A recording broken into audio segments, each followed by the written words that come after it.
Good evening. Welcome to another episode of the Charisma Effect. Today we're going to discuss in our social segment the issues related to workplace romance, office relationship. Yeah. Since most of our adult life, approximately a third of our adult lives are spent at work, it is not far-fetched that at some point sparks might fly. Trust me. Sparks might fly between colleagues. Yes, it's normal. But while common office romance can disrupt work etiquette and create challenge in both work and personal life, some workplaces ensure that guidelines against these relationships. They enforce strict guidelines against these relationships. And some personally is not into those workplace hookups. No, they're totally no for some person, and sometimes understandable. If and when one decides to embark on an office romance, we need to prioritize the company policy.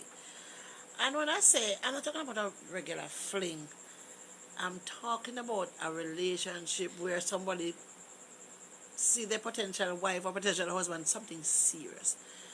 We need to prioritize a company policy and establish strict professional boundaries. Importantly, be prepared to, if a breakup should happen, how it affect your job and your daily environment. You have to be strategic, Know the company policies as it relates to dating before taking on such a venture. Always consult your employee and book, and you can talk to somebody from HR if it's something serious, as I keep emphasizing. I don't think it's wise to date a supervisor or a subordinate. This can create some conflict of interest, and sometimes you can be accused of being biased or you're accused of favoritism. So that dynamics, if you report to a person or a person's report, can be very tricky. And we need to establish firm boundaries. Since workers agreed that office relationship can lead to long-term success, a clear separation must be made to maintain between your personal and your professional lives.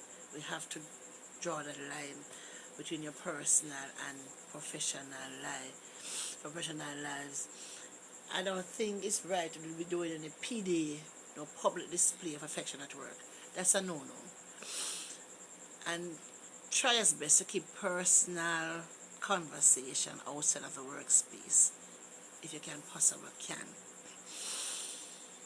Well, many persons can tell you, people have been there, say, it's all well and good and the thing is going great. But when the breakup part come, it's not normal, it not nice. Especially the breakup is messy. And can be the hardest part to manage. So, during those lovey zone period, I think you should discuss those probability of a breakup and discuss how you're going to navigate the professional interaction during that breakup period, because that must be discussed during the initial stage of your workplace relationship.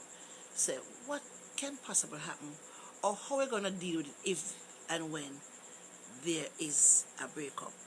Those topics need to be discussed during those initial stage. And I think personally, it's best to keep your workplace hookup or your workplace relationship as quiet, as secretive as possible. Though people might observe and people might start to spread rumors, but don't say anything if you don't have to.